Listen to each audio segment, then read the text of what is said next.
If you've listened to our podcast before, you know that we are good friends with the Money Vikings, and we think that they have a lot of good knowledge and, just a wealth of knowledge to offer.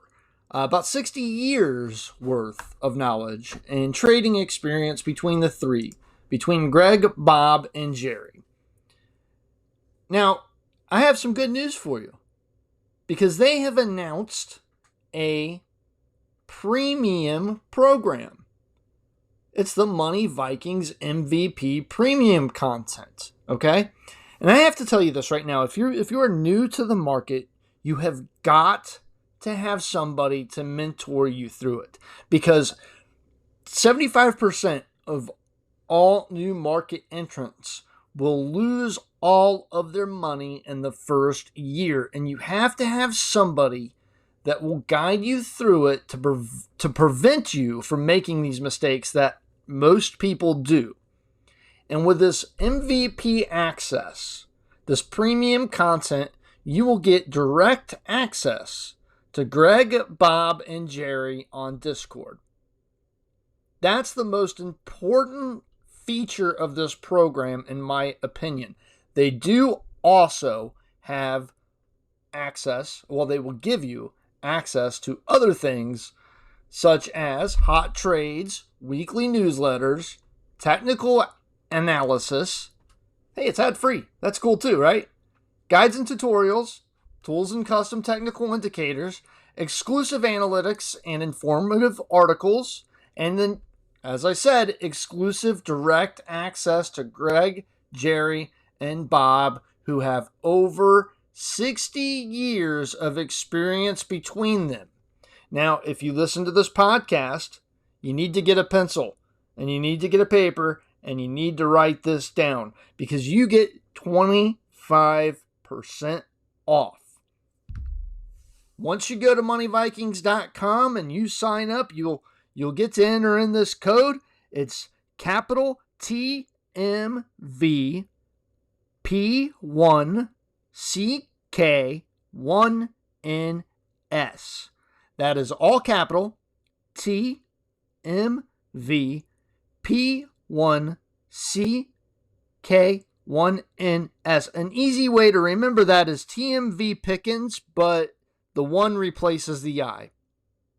So go to moneyvikings.com, claim your discount for being a Chinchilla Picking Podcast listener, and conquer your financial freedom. Hey everybody, it's the Chinchilla Picking Podcast. It is September the 7th, 2021. As always, we hope to be entertaining, educational, and uplifting because we want everyone to make money. My name is David Underwood, and I am here with Brandon Beaver. How are you, Brandon? I'm good. How about you? I'm doing well. You know what I don't like is that there is Halloween candy in my grocery store right now, and it's just the beginning of the week of September. You know what, though? I'm looking forward to those pumpkin spice frappes and pumpkin spice beer, and I don't care what anybody else says. I'm not embarrassed about it. Whatever. I like it, okay? All right? Call me a basic white chick if you want. Well, it's not that, man. It's just that a lot of it tastes nasty. No, it does not taste nasty. That's what it is. No, it doesn't. Pumpkin spice latte is good. I'll have that. Yeah, right? And pumpkin spice frappe and pumpkin beer. Maybe, and you already lost me now. Yeah, no. Lean Lugels. You went down the whole nasty route there. No. I'll take pumpkin spice anything. Man. Oh, and Frisch's pumpkin pie.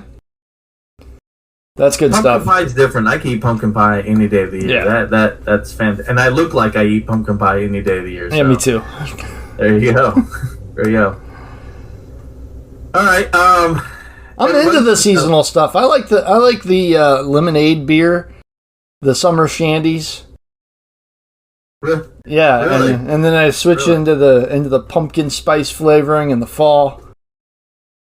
I should stop talking. Nice. Yeah, I know. I just like, do you want some cranberry juice as well? I mean, it's not bad. I like cranberry juice too. I actually do too. So I shouldn't even say that because I do like it as well. How about we get to the show? Okay. All right, everybody. Do we have one? The rules, yeah, right? Yeah, the rules are Brandon and I get together before the show, about 10 to 15 minutes before, and we tell each other what we're going to talk about. We do not actually discuss it. We save the live discussion for the show so you can get the real interaction, the real give back and forth and give and take. This week, Brandon's going to go forth. I hear you got something on Japan? Yeah, I do.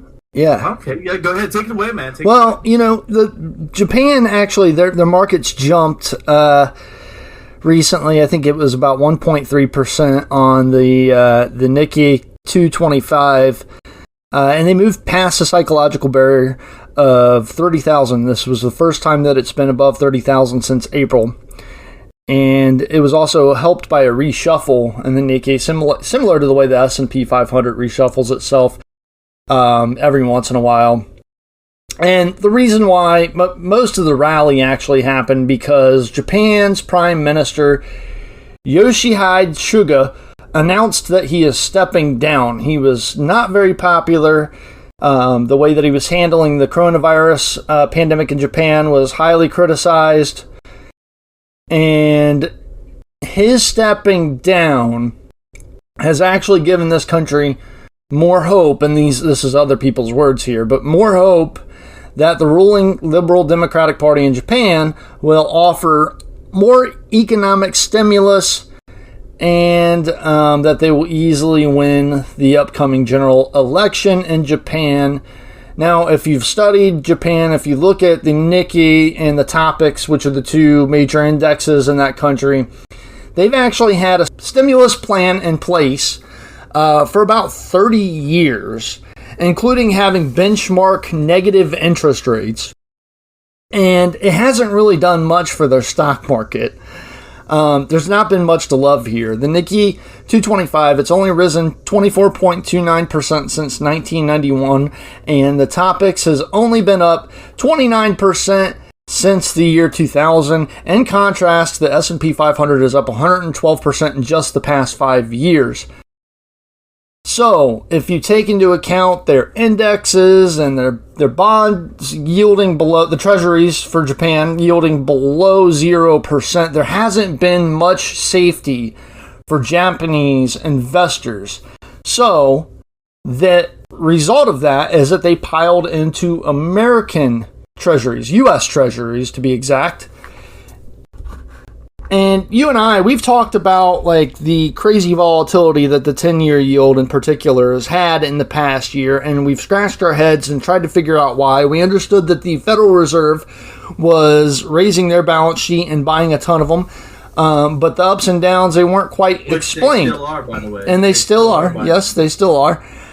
It wasn't quite explained, but now you can see that the Government Pension Investment Fund in Japan, which is the largest pension fund in the world, they lowered their government bonds and bills to 35% of foreign debt holdings in the past 12 months from 47% previously. They dropped about $24 billion of U.S. government bonds. So overall, Japanese investors through this fund have sold a net of $24 billion of U.S. government bonds. They offloaded $35 billion in the previous 12 months before that. So they're still selling these bonds. They're still dropping them. And it looks like so far, foreign investors, which are often including central banks and reserve managers of other countries, they've scooped up about 77.3% of the 41 billion 10-year treasury bonds sold at auctions earlier this month. This was a new record. So Japan's selling them, other people are buying them. The question is Japan selling these bonds, do the other foreign investors continue to pick up the slack here? Does the Federal Reserve not taper and continue to pick up the slack? Because if not, this government pension fund, which has about $1.7 trillion of assets under control, any move that they make is felt worldwide. Like the global markets feel it. The waves reverberate throughout the entire globe. So if other people don't start picking these up, and if the Federal Reserve doesn't pick it up, then where do rates go? They're going to rise, right? Go ahead, Dave. Question, is China the one buying up most of these bonds that Japan is selling? It doesn't. It actually looked like earlier that China had become a net seller, and Japan actually picked up that. They filled that vacuum. So China started selling U.S. bonds when Japan started picking them up, and now Japan's becoming a net seller.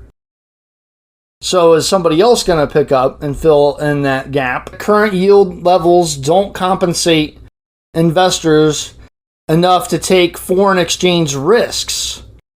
So they're saying that they see further weakness in U.S. treasuries until rates come back up to compensate for the risks that foreigners want to take to come into the U.S. market.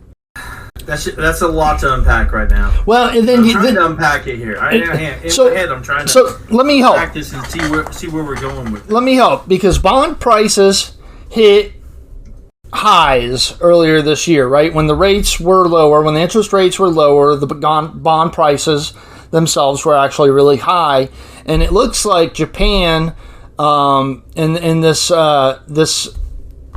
fund, has actually, like, they took advantage of that to bring in some cash, to take some risk off the table and bring in some cash. And, you know, they sold the bonds when those bond prices were high, which is one of the reasons why our 10-year yield and stuff like that went up as demand levels for that dropped. Now, these other countries seem to have kicked in and filled in that vacuum for now.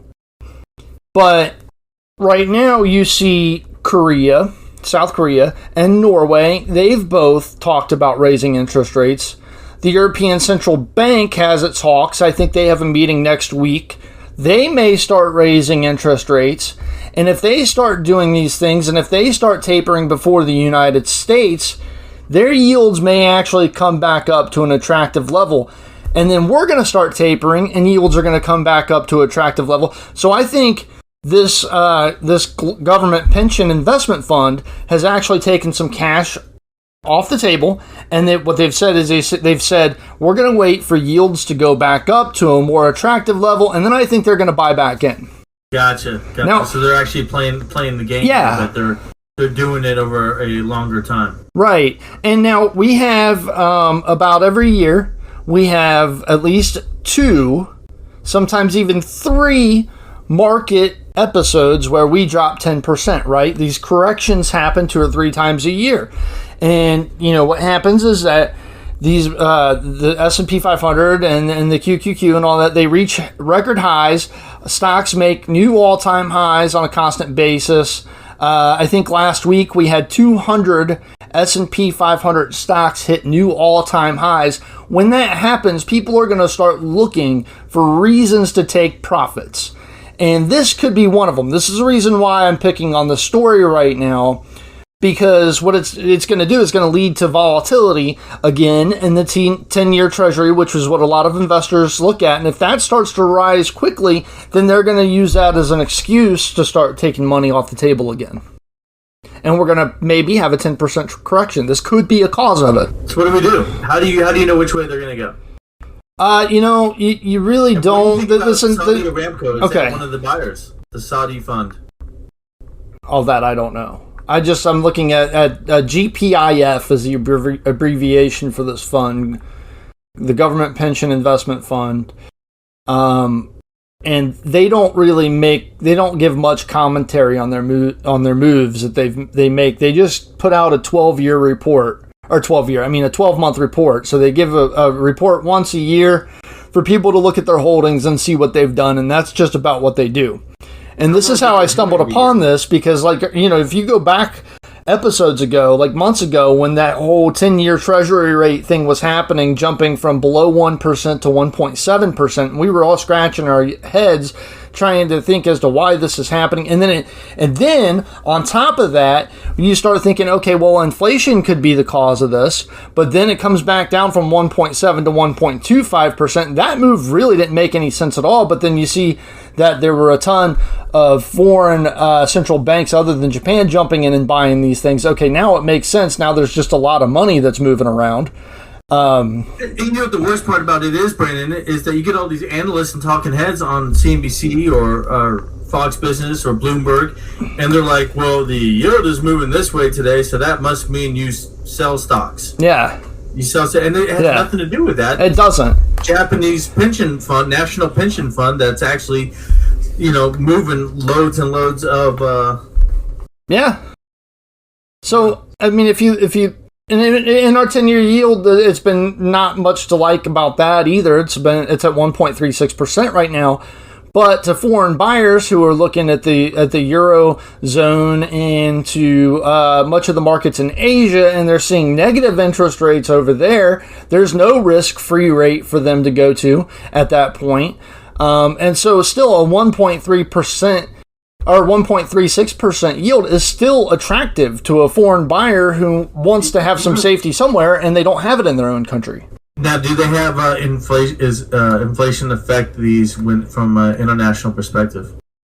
Because inflation has been sky high this year. They are, but you know what? I don't know what their inflation is on their own. I mean, there's a lot of countries that are buying into the 10-year yields, and then now you have net sellers like the Government Pension Investment Fund of Japan, and I think that actually there's been a little attention paid to this, but not much attention, and it could be a catalyst for some crazy market volatility going into the year. Now that you have Norway and South Korea raising benchmark interest rates, they may start to become more attractive. I do think that Japan actually is probably going to buy back into the U.S. because I think that we're going to stay positive, obviously. If we haven't gone negative yet, we're not going to do it. But I think they're just going to wait for these 10-year yields to rise back up to attractive levels and then buy back into them again.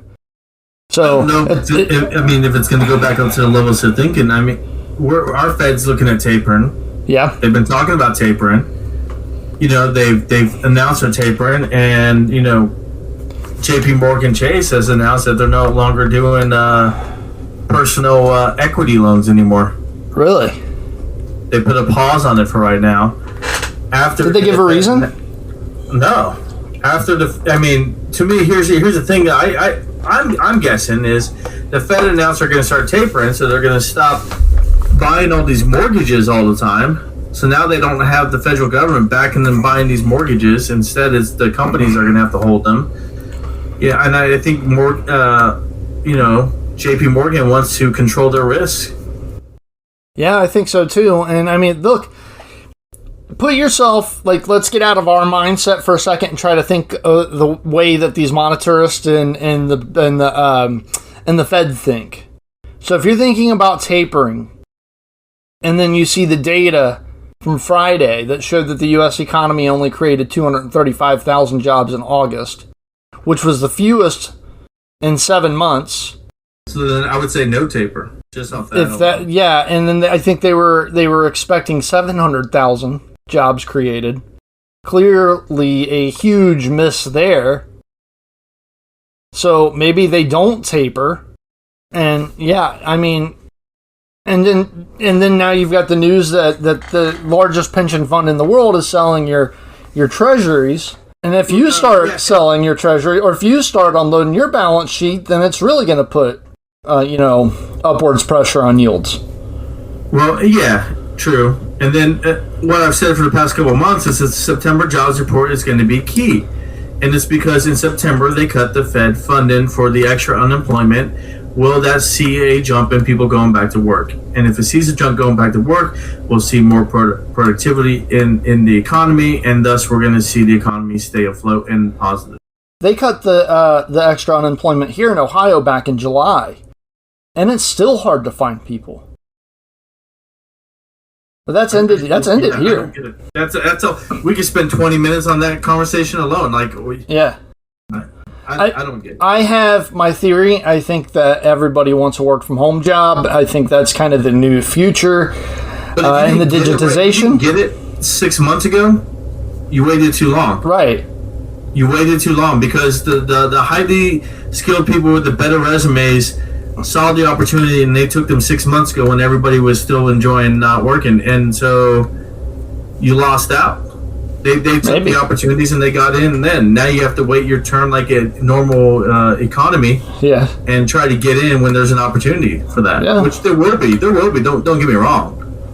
There will be, but it's not going to be as abundant as it was 6 months ago because they got filled up. Yep. So now your resume has to compete with all the other people. You can't have like waiter on your resume for 15 years and want to be a work from home IT and analyst. It doesn't work that way. Right. And we can still unpack a little bit more of this because, like I said, let's go right ahead. I want to know more because I want to know what's your plan with this news. All right, so you get in this news about this Japanese fund, the largest pension fund in Japan, and it has a lot of assets. Obviously, it competes with probably some sovereign wealth funds and Saudi Aramco funds, and a lot of other funds out there. If it's not purposely manipulating, but manipulating because they want to make a profit, so they're buying and selling bonds. How do I, Joe off the street, make $1? I mean, it could be purposely manipulated with the global economy and central banks and stuff like that could really be cooperating to try to keep global yields low and stock markets going crazy. I mean, they just want to give everybody more of that, stimulus, more of that high, more of that buy in the stock market, and that's what they do. They keep rates low, and that's what happens. The Goldilocks doesn't last forever. It doesn't. We run and we keep crashing down. Yeah. I mean, I'm worried about the U.S. consumer being overextended right now. I've seen evidence in the car loan areas where they are overextended. We now have Amazon offering a buy now, pay later because people don't have the money right now. Consumers are overextending themselves. I'm concerned about the economy in that way. I'm not seeing the jobs numbers I wanted to see. I said September was a make or break it for me of how we move forward. I've got some concerns, but I'm hopeful. I'm hopeful the U.S. can pull this out because we're all in the same boat, and I want us to succeed. It's pure speculation to try to figure out what these investment funds from overseas are going to do. But if they do start dropping U.S. treasuries, then you're going to start to see the yield curve steepen. And in that case, we've talked about this before, the financials are a great place to be. You really want to look for something that hasn't, had a 100% increase in the past 12 months. But, anything with a PE under 10, price to book near or under 1. I've mentioned Jefferies in the past. I still like Jefferies as a long-term hold. And I still like JP Morgan as a long-term hold. Is that Jefferies with a G or a J? JEF. So those, I mean, who knows what's going to happen with the yield at this point? These are just the different forces that are affecting it and have been affecting it for the year. And I've been really trying to figure out what the heck was going on with the 10-year yield, especially when it started to drop again, because that move made no sense to me. And now you know. Now it was this, there was this Japanese pension fund that was offloading quite a bit of these treasuries. Now it makes sense, and to know that they're still planning on selling U.S. bonds in the next fiscal year, it could really contribute to volatility in the stock market and go back. We could have the same 10-year yield fit that we had at the beginning of this year. And you know what? The whole point of this really, just look at your portfolio and make sure you bought into good stocks at the right time, at the right price. And as long as you have good companies, you'll make it through. This is all short-term volatility. The worst, it'll be medium-term and it'll be over, But you'll last through it a lot better as long as you make good decisions and buy good companies at good valuations. That is a perfect segue to what I have to say if you're good with this. Yeah, that's news fine. on the Japanese fund, which I'm loving. I want to dig into this some more and find out some more details about myself, and really find out how I can make money off of their moves. But talking about this, something that a company I've mentioned multiple times on the show is Kulr, Kulr, Kulr. Kulr. Since I first started mentioning it, it was about $2, $1.90. It went over $2.30 today, so it's had some nice movement. I am very long on this, very very long-term holder on this one. You got to have diamond hands to get in it. Please have diamond hands to get in it. However, talking about it has to do with batteries. If you don't know, I've already mentioned it multiple times on the show. It has to do with batteries, has to do with lithium-ion batteries, making things better so they don't heat up, so they don't explode, so you don't have Boeing Air Maxes that smell like batteries are burning in the air. That Kulr fixes those problems, right? Kulr's had things with NASA where they've fixed the batteries that have gone on Mars and the rover, and they've worked with them on that. Kulr's had multiple contracts. Airbus, they've worked with Airbus. You know, they worked with the big boys in the business here as far as batteries. So they're really leading the way. One big news. So they had their earnings today, and I like the call. I did. But one thing I want to point out is they did add someone to the board of directors. They added Lieutenant General Stacey Harris of the United States Air Force to the board of directors. That makes me wonder, is this now a military play?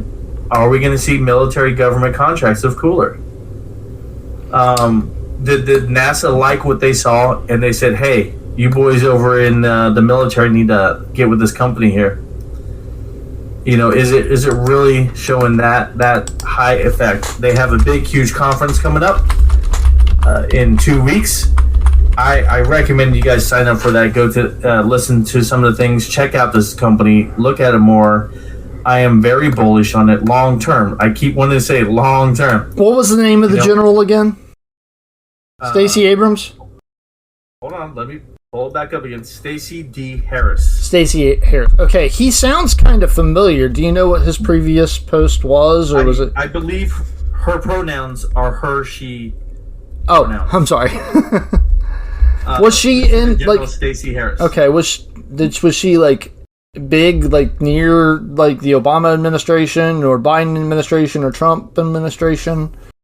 I do not know because I did not have time today to look into that. Announcement was made today. Okay. I did not have time to look into that, but you know, I've heard the name before too, but I didn't want to say I've heard the name before because I wanted to make sure Stacey I did my research before I brought it up. But yes. I think it's interesting the route they're going with the connections they've already made and the companies they've already worked with. Again, I see this one long term. You know, I'm a big buyer of this in my daughter's trust fund. I'm a big buyer of this in my own personal long term investments as well. So I just wanted to share an update with that. Make sure everybody is aware. KULR is the ticker. Kulr. Check it out. Lots of information on the company. Good company. They're just starting out. They're newish. They're in a research development. They're not profitable yet, but they will be. All right. That was cool. An update on Kulr. I want to give you guys an update on DD Global. Everybody knows I pitched my flag on top of DD Hill, and I wasn't going to back down. I was going to live there or die. And sure enough, DD went profitable for me. And woo, 10 cent for me. I can't help it. I sold. I didn't. I'm still on 10 cent on the DD and take a bigger profit than what I did, but I did not, guys. I sold my DD position. I got out. I did make some money on it. I'm just worried. I was more worried about the headwinds in the global economy situation than really anything else. DD's a good company. They have a lot going for them. I just pulled out my position. I was profitable when I left. This is a short subject for this podcast, maybe a longer subject because there's a lot to unpack with this too. Maybe a longer subject in the future. But what do you think about Beijing getting a stock exchange? There's a lot of right? reverberations, a lot of repercussions that could happen there. Right? And so here's the thing too. Beijing City had to go on record and say, we are not telling people to buy DD Global. Why do they have to go out and have a press conference to say that? Where is this news coming from that Beijing City is going out saying, please buy DD Global, buy it now. I don't know. Right? It's a headline that came across the AP Newswire today was, Beijing City of Beijing is saying that they are not trying to push the DD Global stock. I mean, anytime you have to come out and deny something, it means there was a lot of people saying that it was true. Yeah. I mean, I think they came out and, they said, hey, we warned investors about DD, and we warned DD before they went public that, more regulations were coming down the pipe, and DD ignored us, and so don't blame us for your losses in DD. I still like DD as a long-term company myself. I do wish that they would have actually disclosed that they were warned by the Chinese government that they should delay their IPO. Right. Yeah. I'm with you on that. Hey, I got out. I made a little over 10%. I'm happy. I had a big position in that, so I'm happy with my return there. But hey, if they want Beijing Stock Exchange to be as big as the New York Stock Exchange, they need foreign money. They do. So they need our trust. And so there was sorry to interrupt no, you're you. fine. I'm going to interrupt you here. JP Morgan also was trying to push, I think it was JP Morgan. No, BlackRock. BlackRock was trying to push mutual funds into China with U.S. companies. Yeah. In fact, get this. BlackRock has huge investments there. We're not going to go down this road of where this subject could go, but George Soros came out and said you shouldn't do that because that could put U.S. securities at risk and liability for U.S. intelligence. That's interesting. I saw the headline article. I didn't read it. I did read it, and I read a few others about it as well. I did, yes. Well, I found it very interesting. I wonder, and just speculation, obviously, I wonder if China is going to do away with the VIE structure completely. And because if they need foreign investment, then they might do away with the foreign investment law, which, prevents us from buying direct shares of Chinese data and tech companies. And if they do that, then these VIE structures are meaningless. So maybe, just maybe we get direct shares of Alibaba on the Beijing exchange. Who knows? I don't know. How do they treat the Hang Seng? Is Hong Kong, is that stock exchange going to be like the redheaded stepchild of China and Beijing be their favorite? That could be the end goal. There's too much we don't know. Yep. And too much research we would have to do. That's definitely a topic. We could do the research this week, and we could cover that topic next week. Oh, I'm sure we'll be coming back to it, especially when Beijing actually does open up. Right. Exactly. Just to go over a couple other things from last week that I mentioned. Affirm. AFRM, that was ticker symbol I brought up. It was the company that signed a deal with Amazon. Amazon was doing that buy now, pay later situation. If you have bigger purchases, you don't have the money up front, you can make payments. AFRM, Affirm, was the company that was going to handle those financial situation for that. The company was up at 99.36 when we did the podcast last week on Monday. It is now around 90. It's come down a little bit, which is what you would typically see when a company gaps up so much. You do see a bounce back down. That is typically what you see. Even if it deserves to be valued at $100, it's going to come back down for a little bit, and then it'll work its way back up. I agree. If it does. I can't say if it does or doesn't. I don't know that much about a firm, but when a company gaps up that much, there's always that bounce back. Yeah, look what happened to Alibaba a couple weeks ago. Went from 156, I think it was, to like around 175. And then as long as you didn't chase it, if you thought, man, I wish I would have bought it at 156, just like a week later, you got the opportunity to buy it again. at around 156. So never chase those gap ups. I agree. If you've missed it the first time, you'll often get a second chance at it. Maybe not as low as it was before, but it will come back down for a little bit. Mm-hmm.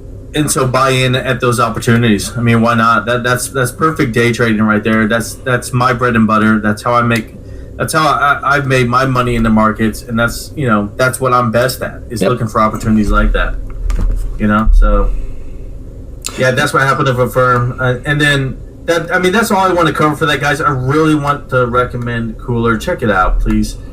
I can't say enough about this company. They are doing so much innovation with batteries. They are making it so that they don't heat up, right? So if a battery doesn't heat up, it lasts longer, A, and B, can hold more of a charge. I mean, come on. If a battery can last longer and hold more of a charge, that's going to make it's going to make companies like Tesla look way more attractive. Yeah, I agree. All the AV vehicles that are going to be coming out, they're all needing more and more batteries. Kulr is going to be the one that's making all these batteries safer for everybody. The U.S. government, in my opinion, with this latest appointment to the board of directors, the U.S. government just put their seal of approval on them. Nice. That's how I look at it. And so I say, if this government that spends, I don't know how many trillions of dollars on different things, on a toilet seat, I'm sure they're going to go ahead and put some money into Kulr. Well, it's one of the reasons why for flight, too. I mean, we talk about sustainability. I like GE. Look at their RISE program and their partnerships with France. They're looking to cut 90% carbon emissions in the next 10 years. And they've got a new, I think the company CFM, just off the top of my head, GE's partnership with France. Let me look real quick.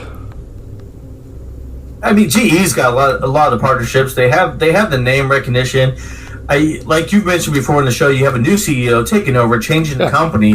They got new direction, and so I mean, they're a good company in that regard. Hopeful. I mean, I was cautiously hopeful last time when you brought up all the changes. I'm still cautiously hopeful, but I'm just going to put it out there. Look into CFM's RISE program. It's been around for a while. RISE, RISE. And they're really pushing forward with sustainability on that, and you're looking at 15% less cost so far for airlines, and longer travel, and low cost, and they're producing engines and fuel injectors and such that will last for a very, very long time. We do need airlines that can fly longer. Yeah. So that we don't have as many regional stops as we do in the United States. That's a time waster. That's just going to push more and more people to private jets. I mean, I don't know if Didi did so well with me. I'm just one step closer, Brandon, to just switching to private and just skipping all you guys in the bus in the air. So hey, SK Telecom. SK Telecom, we mentioned that last week. It had two gaps up. When we mentioned it last week, it closed at $27.91. By September 1st, it was at $29.85. It's back down a little bit to $28.94, but still a nice percentage gain on SK Telecom since we mentioned it last week as well. So, see, I like us taking like a few minutes and recapping the calls, from the week before, because it lets people know, like, this is what's going on. These are the ones we talked about. This is what happened. This is what we said. Take or leave our advice, but this is where we're looking. And this is what's going on. As SK Telecom, again, that's a buy if you're trying to get a hold of those shares before the split. Yep. In my opinion. Before, and it's not a regular split. Just to be certain, if you didn't listen to last week's program, what this is it's a company that's splitting into two different companies. Yeah, and one of them is looking like those shares are going to just jump right away, and this is a chance to get in pre-IPO-ish, if you will, before they split and those shares start selling on the broader market. Cool. Yeah. That's all I got, Brandon. My final thought here, if you're watching the Japanese markets, do not chase them. They jumped, I think, on a short squeeze because a lot of people had defensive positions on these stocks. A lot of people were shorting them. And I think it was a short squeeze, and I think this pop, it was on a technical level. You can look at it and see that it might last a while because we've been in relative consolidation for the past 30 years, but I think it's going to come right back down. All they're doing is more of the same, and you shouldn't be excited about more of the same. It's just more stimulus, and they've had stimulus for a long time, so... I don't know, Apple gets more excited about more of the same. Well, that's because anti-Apple guy here. It's always awesome. More of the same is awesome for Apple. I want more of the same. We're getting a new iPhone next month. There you go. Actually, I think it's September 14th, not next month. All right. Final thought from me, guys. It's about our Chinchilla Picking versus Money Viking competition that is still going on. Money Viking podcast. Check them out. They're a great podcast. We like them. They're our friends, but we do have a friendly competition that, from what I've heard, which is nothing from them, so that must mean we are winning. Hashtag winners. Tiger blood. Well, hashtag Tiger blood. Tiger blood. We give personal advice to the guy who's running the competition between the two of us. We tell him which stocks to buy, which stocks not to buy. If you ever have any questions for us, or you want us to, give our opinion on something, DM us. Find us on Instagram at Chinchilla Pickin'. You can find us on StockTwits at Chinchilla Pickin'. You can find us on TikTok at Chinchilla Pickin'. You can find us at chinchillapickin.com. You can just start Googling Chinchilla Pickin' stocks or investments, and you will find us. Trust me, we're the only one with the name Chinchilla in the name. StockTwits is Chinchilla Picking Podcast. It used to be Chinchilla Picking, but then they kicked me off and blocked me and gave me no reason why they did it. And then I just reposted the same stuff on this new StockTwits thing a month ago, and I haven't heard anything from them. So we seem to be doing good now. There you go. Chinchilla Picking Podcast. Ask us questions. We're here to help you guys. We do this, out of our own heart because we enjoy it. This is what we love to do. This is what we're crazy about. We geek out about this kind of stuff. We can sit here and talk for hours on it, but that's what we got, guys. That's my pitch to you. Please follow us on Instagram. We like the follows on there. DM us anytime you want. All right, guys. We hope you've been entertaining, educational, and uplifting because we want everyone to make money. Have a good night. Have a good night.